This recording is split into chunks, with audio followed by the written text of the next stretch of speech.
Hi, hello, வணக்கம். அனைவருக்கும் வணக்கம். அனைவரையும் ஈஸ்னை ட்ரேடிங் அன்புடன் வரவேற்கிறேன். நம்ம இந்த வீக்ல என்ன நடந்துச்சு, நெக்ஸ்ட் வீக்ல எப்படி நமக்கு எதனா ஆப்பர்ச்சுனிட்டி கிடைக்குமா மார்க்கெட்ல அப்படின்றதெல்லாம் இதுல பார்க்கலாம். ஓகேங்களா? என்ன ட்ரேட் எடுத்தோம் எல்லாத்தையும் இதுல பார்க்கலாம். டிஸ்க்ளைமர், இது ஒரு டீச்சிங் பர்பஸ்க்காக தான். இது சொந்தமா நீங்களே எப்படி ஸ்டாக் மார்க்கெட்ல இன்வெஸ்ட் பண்ணலான்றதை டீச் பண்றதுக்காக தான் இது ஒரு சின்ன முயற்சி. இது எந்த ஒரு அட்வைஸாவே நீங்க எடுத்துக்க வேண்டாம். எந்த ஒரு இன்வெஸ்ட்மெண்ட்டாக இருந்தாலும் உங்க ரிஸ்க்கை நீங்க அனலைஸ் பண்ணிட்டு இன்வெஸ்ட் பண்ணுங்க. கன்சல்ட் பண்ணிட்டு இன்வெஸ்ட் பண்ணுங்க. நெக்ஸ்ட் என்ன பார்க்கலாம்னா, நம்ம நிஃப்டி எப்படி பர்ஃபார்ம் பண்ணுது, பேங்க் நிஃப்டி எப்படி பர்ஃபார்ம் பண்ணுது, வேற எதனா செக்டார் எப்படி இருக்கு, இல்லை முன்னாடி பார்த்து நம்ம சார்ட்ஸ்லாம் எப்படி பெட்டர் ஆயிருக்கா, இம்ப்ரூவ் ஆயிருக்கா, எல்லாத்தையுமே இதில் பார்க்கலாங்க. நம்ம தீபாவளி பிக்ஸ்ல கூட கொடுத்துருந்தோம். பஜாஜ் ஃபின்சோ பிரேக் அவுட் ஆனால் வாங்கலாம் நல்லது அப்படின்னு சொல்லியிருந்தோம். நான் அதில் எப்படி ட்ரேட் பண்ணியிருக்கேன் அப்படின்றத உங்களுக்கு சொல்றேன். இது இன்னுமே நிறைய ஆப்பர்ச்சுனிட்டிஸ் இருக்கு. உங்களுக்கு இன்னும் இவ்வளோ அளவுக்குமே இன்னும் மேலே போக சான்ஸ் இருக்கு. நிறைய ஆப்பர்ச்சுனிட்டி இருக்கு. பட் ஒரு சின்ன ட்ரேட் எடுத்து இது பண்ணியிருக்கு. அதை எப்படி பண்ணணுங்கிறது சொல்றேன். இது வீக்லி சார்ட், வீக்லிலுமே நல்லா பிரேக் அவுட் ஆயிருக்கு. டெய்லியில் பிரேக் அவுட் ஆயிட்டு நமக்கு ரீட்ரெஸ்ட் ஆகுது. இது ரீட்ரெஸ்ட் ஆயிட்டு மறுபடியும் இங்கே ரிட்டர்ன் ஆகும்போது நம்ம என்ட்ரு ஆனால் நமக்கு ஸ்டாப் லாஸ் கம்மியாக இருக்கும், ரிஸ்க் கம்மியாக இருக்கும், மேலே போகிறதுக்கான சான்ஸ் ரொம்ப அதிகமாக இருக்கும். அதுதான் பிரேக் அவுட்டுக்கு அப்புறம் ரீட்ரெஸ்ட்ல வாங்குறதுக்கான ஒரு நல்ல பெனிஃபிட். இதில் எப்படி ட்ரேட் பண்ணுறேன்னு உங்களுக்கு சொல்கிறேன். நான் ட்ரேட் பண்ணனா இல்லையான்றது உங்களுக்காக தான், ப்ரூஃப்காக இது எடுத்து போட்டிருக்கு. வேற எதுக்காக இல்லை.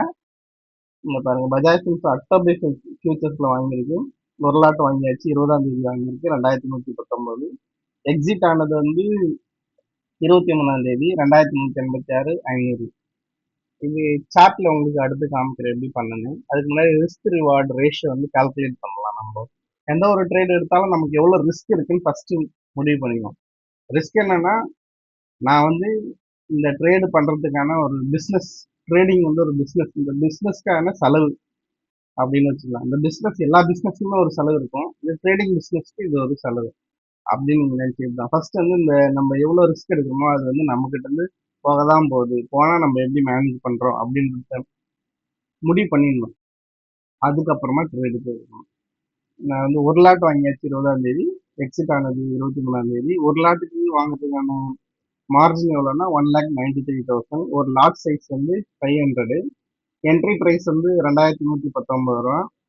அது ஸ்டாப் லாஸ் 2,080 ரூபா. இது ஃபியூச்சர்ஸ்ல ட்ரேட் பண்ணதுனால உங்களுக்கு சொல்றேன். நீங்க கேஷ்ல வாங்கியிருந்தா 10 வாங்கியிருக்கலாம், 2 வாங்கியிருக்கலாம், 5 வாங்கியிருக்கலாம், 100 வாங்கலாம். உங்களுடைய அமௌண்ட்டை பொறுத்து உங்களுக்கு ரிஸ்க் போறது. ஒரு ஷேருக்கான ரிஸ்க் 39 ரூபா. அப்ப நீங்க 10 ஷேர் வாங்கினா 390 ரூபா உங்க கையில போகும். 100 வாங்கினா 3,900 ரூபா. இப்போ 500 வாங்கவே 19,500 ரூபா இந்த ஷேருக்கான, இந்த ட்ரேடுக்கான ரிஸ்க். டார்கெட் வச்சது 1:2. ஏன்னா எப்பயுமே ஒரு ரவுண்ட் நம்பர்ல ஒரு எல்லாம் செல் பண்ற ஒரு மைண்ட் சைக்காலஜி இருக்கும். அதனால 1:2 போதும், 1:3லாம் வைக்கல. 1:1 வச்சோம்னா அந்த ட்ரேட் எடுக்கிறதுக்கே அர்த்தமே இல்லை. மீன்ஸ் அது ஒரு நல்ல ட்ரேட் இல்லை. அதுக்கு நீங்க வெயிட் பண்ணி வேற ட்ரேட் எடுக்கலாம். 1:2, 1:3, 1:4, 5லாம் கிடைக்கிற ட்ரேட் எடுத்தோம்னா இன்னும் நல்லா இருக்கும். இது ஒரு டார்கெட் வச்சது 2,197. அதாவது 39 × 2 78 ரூபா. 2,119 + 78 ஆட் பண்ணீங்கன்னா 2,397 டார்கெட் ப்ரைஸா வச்சுது. ஆனா அது ட்ரிகர் ஆகல. ஏன்னா அது 2,396.4 ரூபா வரைக்கும் தான் போச்சு. 4 பைசா வரைக்கும் தான் போச்சு. அதனால ட்ரிகர் ஆகாததுனால அடுத்த கேண்டல் பார்த்துட்டு 2,386ல எக்ஸிட் பண்ணியாச்சு. ப்ராஃபிட்னு பார்த்தீங்கன்னா 33,500. பர்சன்டேஜ் ஆஃப் ரிட்டர்ன் இந்த 1,93,000 17%. இது எங்க வாங்கியிருக்கேன் அப்படின்னு நான் உங்களுக்கு சார்ட்ல காமிக்கிறேன் பாருங்க. இது பஜாஜ் ஃபின்சர்வ் ஃபியூச்சர்ஸ் சார்ட். அவர்லியில் வாங்கும்போது நமக்கு ஸ்டாப் லாஸ் கம்மியாக இருக்கும். Hourly RSI 60 support plus Bollinger pant speeds break out 20 SMA support இது எல்லாமே இருக்கு. அதனால வாங்கியிருக்கு. நம்ம வால்யூம் கூட ஓகே தான் இருக்கு இந்த இதெல்லாம். அப்போ அடுத்தது இந்த ட்ரேடு அப்படியே 3 days ஹோல்ட் பண்ணியாச்சு. இங்கே தான் எக்ஸிட் ஆயிடுச்சு.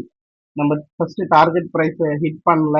இங்க பாருங்க 2,196 இந்த இடத்துல கவனிங்க. நாங்கள் 2196.4 வரைக்கும் போயிடுச்சு. 197 போய் ஹிட் பண்ணல. ஸோ ஹிட் பண்ணல அப்படின்னு வந்து அடுத்த இதுலயே வந்து எக்ஸிட் ஆயாச்சு. இந்த லெவலுக்கு வந்து கீழே வரப்போகுது அப்படின்னு இங்கே எக்ஸிட் ஆயாச்சு. ஏன்னா ஒன்ஸ் ஹிட் பண்ணலன்னா ரவுண்ட் நம்பர் கிட்ட போயாச்சு. ஹிட் பண்ணல, இங்க வந்து ஷூட்டிங் ஸ்டார் ஃபார்ம் ஆயிடுச்சு. ஸோ அதனால எக்ஸிட் ஆயிடுச்சு. எக்ஸிட் ஆனது நல்லது. இங்க பாருங்க, அடுத்து வந்து கீழே இறங்கி வந்தாச்சு. இந்த இடத்துல மறுபடியும் வந்து RSI 60 சப்போர்ட் எடுத்தா மறுபடியும் என்ட்ரி பண்ணலாம். இல்லைன்னா வந்து டெய்லியில வெயிட் பண்ணி வாங்கினோம்னா இன்னும் ரொம்ப நாளைக்கு போகலாம் இந்த ட்ரேடு. சரிங்களா? இப்படிதான் இந்த ட்ரேட் பண்ணியாச்சு. சில ஸ்டாக்ஸ்லாம் வந்து எப்படி பர்ஃபார்ம் பண்ணுது அப்படின்றத பார்க்கலாம். ஃபர்ஸ்ட் நிஃப்டியை பார்க்கலாம். நிஃப்டி 50 எப்படி பர்ஃபார்ம் பண்றாங்க. Nifty 50 monthly all time high கிட்ட போயாச்சு. ப்ரீவியஸ் ஹையை கிராஸ் பண்ணியிருக்கு.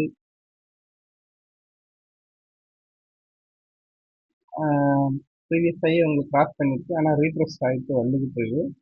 ப்ரீவியஸ் ஹை லெவலில் இந்த இடத்துல ரிட்டர்ன் ஆயிடுச்சுன்னா நமக்கு வந்து ஸ்டாக்ஸ் வந்து மறுபடியும் பை பண்ண ஆரம்பிக்கலாம். உங்களுக்கு எது எதெல்லாம் ரீட்ரெஸ்மெண்ட்ல இருக்குன்னு நான் சொல்றேன். அதெல்லாம் வந்து லிஸ்ட் அவுட் பண்ணி வைங்க. அதெல்லாம் எப்படி அதாவது ரீட்ரெஸ்ட் ஆகிட்டு எப்படி ரிவர்சல் ஆகுது அப்படின்றதெல்லாம் பாருங்க. இதெல்லாம் நீங்க சார்ட்டை பார்க்க பார்க்க தான் கற்றுக்க முடியும். அதுவுமே வந்து நீங்க படிச்சாலுமே எந்த ஒரு கோர்ஸ் எடுத்தாலும் மினிமம் வந்து 3 வருஷம் படிக்கிறீங்க. ஸோ ஸ்டாக் மார்க்கெட்டே அப்படிதான். மினிமம் வந்து நீங்க ஒரு 3 to 4 years இல்லை 5 years வந்து நீங்க தொடர்ந்து அதிலே வந்து கண்டினியூஸா இருந்தீங்கன்னா மட்டும்தான் இதுல வந்து நீங்க சக்சஸா வர முடியும். எடுத்த உடனே நான் வந்த உடனே நிறைய சம்பாதிச்சோம்னா ஸ்டாக் மார்க்கெட்ல முடியாது. இது வந்து டெஸ்ட் மேட்ச் மாதிரி நீங்க வந்து ப்ளே பண்ணணும். டெஸ்ட் மேட்ச்ல என்னன்னா உங்க விக்கெட் போகக்கூடாது. விக்கெட் போகலன்னா அட்லீஸ்ட் ட்ராலாம் இல்லை வின் ஆகலாம். அதே சேம் கான்செப்ட் தான். இதுல வந்து கேபிட்டல் நீங்க வந்து வச்சிருந்தீங்கன்னா இருக்க இருக்க ஒன்று வின் பண்ணுவீங்க, இல்லைன்னா வந்து கேபிட்டலா சேவ் பண்ணுவீங்க. கேபிட்டல் சேவ் பண்றதுக்கு மிகப்பெரிய ஒரு சீக்ரெட் என்னன்னா ரிஸ்க் தான். நம்ம எவ்வளவு ரிஸ்க் எடுக்கிறோமோ ரிஸ்க் ரிவார்டு ரேஷியோ வந்து மெயின்டைன் பண்ணணும். பண்ணீங்கன்னா உங்களுக்கு கேபிட்டல் சேவா இருக்கும். நீங்களும் ரொம்ப நாள் ஸ்டாக் மார்க்கெட்ல இருக்கலாம். ரொம்ப நாள் இருந்தீங்கன்னா நிறைய கற்றுக்கீங்க. நிறைய கற்றுக்கிங்கன்னா நல்லா ட்ரேட் பண்ணலாம். நல்ல ஸ்டாக்கை செலக்ட் பண்ணலாம். லாங் டேர்ம் இன்வெஸ்ட்மெண்ட்டும் இதுல பண்ணலாம். எந்த வேணாலும் பண்ணலாம். ஸோ அடுத்து பேங்க் நிஃப்டி பார்க்கலாம் வாங்க. பேங்க் நிஃப்டி சூப்பராகவே பர்ஃபார்ம் பண்ணியிருக்காங்க. ஆல் டைம் ஹை பிரேக் பண்ணியாச்சு. பிரேக் பண்ணி ரீட்ரெஸ் பண்ணியிருக்கு. இந்த level CIP level change in polarity லெவலுக்கு வந்திருக்கு. ப்ளஸ் வந்து RSI 60 கிட்ட வருது. 60 கிட்ட வந்து இந்த இடத்துல டர்ன் ஆகுது. இங்கே மேலே இது டர்ன் ஆகுது. மண்டே டியூஸ்டே நெக்ஸ்ட் வீக்கில் பார்க்குறீங்க அப்படின்னா நம்ம பேங்கிங் செக்டர்ஸ்லாம் வந்து வாங்கலாம். பேங்கிங்கில் ஒரு சில ஸ்டாக்ஸ்லாம் வந்து நான் வாட்ச் லிஸ்ட் வச்சுருக்கேன். நீங்களும் வாட்ச் லிஸ்ட்டில் வச்சு பாருங்கள். ஃபர்ஸ்ட் வந்து RBL பேங்க் பார்க்கலாம். RBL பேங்க் வந்து நல்ல பிரேக் அவுட் கொடுத்துருக்கு. இந்த லெவலு பிரேக் அவுட் லெவலு நீங்கள் மந்த்லி சார்ட் எல்லாமே பாருங்கள். ஏன்னா எல்லாத்துக்கும் மந்த்லி இதுக்கு மட்டும் மந்த்லி சார்ட் பார்க்கலாம். பாருங்க மந்த்லி நல்ல பிரேக் அவுட் கொடுத்துருக்கு. ஸோ வந்துருச்சுன்னா ரீட்ரெஸ்ட் ஆகுது. இந்த இடத்துல வந்து ரிட்டர்ன் ஆகுது, டர்ன் ஆகுது. இல்லை RSI சப்போர்ட் எடுத்து டர்ன் ஆகுதுன்னா இதெல்லாம் வந்து லோ ரிஸ்க் என்ட்ரியா இருக்கும். நான் உங்களுக்கு வந்து என்ட்ரி ஆகுது ஜஸ்ட் ஆட் பண்ணுவீங்க. நான் சொல்ற மாதிரி இங்க வந்துட்டு ரிட்டர்ன் ஆகுதா, ரிட்டர்ன் ஆகலையா, இல்லை வந்து கீழே ஃபெயிலர் கூட ஆகலாம். இது வந்து எதுவுமே 100% கிடையாது.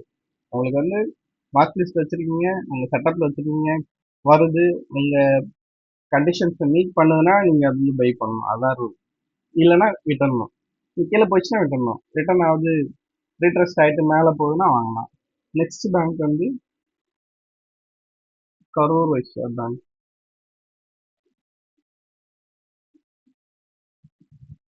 Same setup. மறுபடியும் இது வந்து பிரேக் அவுட் ஆகுது. உங்களுடைய மந்த்லி சார்ட்டும் பார்க்கலாம். மந்த்லி சார்ட்ல இருந்து பிரேக் அவுட் ஆகி ரீட்ரெஸ் ஆகி மறுபடியும் மேலே. இவங்க வந்து ஃபேமஸான HDFCல ட்ரேட் பண்றது தான் பிடிக்கும், ICICIல பிடிக்கும். அதெல்லாம் சரியா மொமெண்டம் கொடுக்காது. ஏன்னா வந்து லார்ஜ் ஸ்டாக் நிறைய இது இருக்கு. ஃபேமஸ் ஸ்டாக் வந்து அதிகமாக மொமெண்டம் இல்லை. இது மாதிரி இருக்கு பாருங்க, நிறைய பிரேக் அவுட் ஆயிருக்கு. 6%, 8%, 9%, ஒரே நல்ல பிரேக் அவுட். நல்ல நல்ல ரிட்டர்னும் உங்களுக்கு கொடுக்கலாம். இதுவும் கீழே ரீட்ரெஸ்ட் ஆகிட்டு மேலே போனால் இன்னும் வாங்கலாம். RBL கரூர் வைஸ்யா பேங்க்கு. நெக்ஸ்ட் வந்து ஃபெடரல் பேங்க்.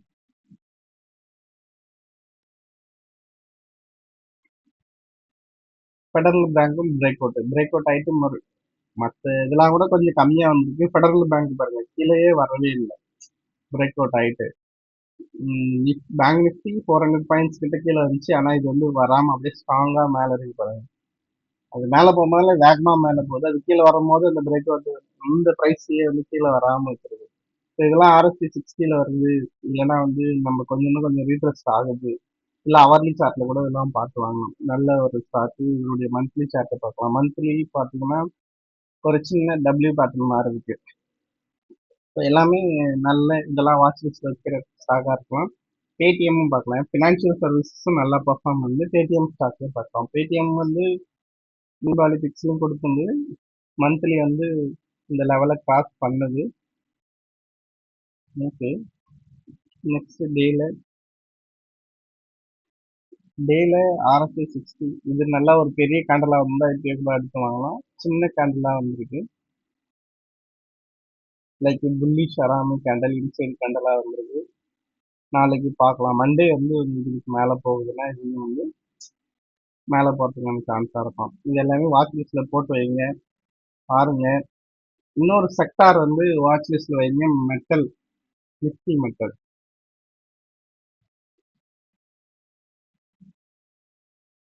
நிஃப்டி மெட்டல்லாம் வந்து பிரேக் அவுட் ஆகுது. நீங்க பாருங்க ஆல் டைம் ஹைக்கு வந்து போயிட்டு நம்ம செக்டார் எது ஆல் டைம் ஹைக்கு போகுதோ அந்த செக்டார்ல உள்ள ஸ்டாக்கை தான் நம்ம ஃபோக்கஸ் பண்ணணும். அதான் தம் ரூல் நீங்க ஸ்டாக் செலக்ஷன் பண்றதுல. ஆனா வந்து இது ஒரு ஷூட்டிங் ஸ்டார் பண்ணியாச்சு. வெயிட் பண்ணலாம். இது ஃபெயிலியர் ஆனா இந்த செக்டாருக்கு நம்ம பர்ச்சே பண்ண வேண்டாம். நெக்ஸ்ட் வீக் எப்படி பண்ணதுன்னு பார்க்கலாம். Thank you so much. உங்களுக்கு இந்த வீடியோ பிடிச்சிருந்தா லைக் பண்ணுங்க, கமெண்ட் பண்ணுங்க, ஷேர் பண்ணுங்க. நிறைய டெக்னிக்கல் வீடியோஸோட கொண்டு வரேன். ஒரு ஒரு வீடியோவும் பாருங்க. நீங்களே செல்ஃபாக வந்து ஸ்டாக் அனலைஸ் பண்ணுறது எப்படின்னு கற்றுக்கிறதுக்கு ட்ரை பண்ணுங்க. ரொம்ப நாள் ஸ்டாக்கை வந்து வாட்ச் பண்ணுங்க. எவ்வளோக்கு எவ்வளோ நீங்கள் சார்ட்ஸ் பார்க்குறீங்களோ அவ்வளோக்கு எவ்வளோ உங்களோட டெக்னிக்கல் அனலைசிஸ் வந்து இம்ப்ரூவ் ஆகும். Good luck and happy weekend. Thank you so much. அடுத்த வீடியோவில் நான் உங்களை வந்து சந்திக்கிறேன்.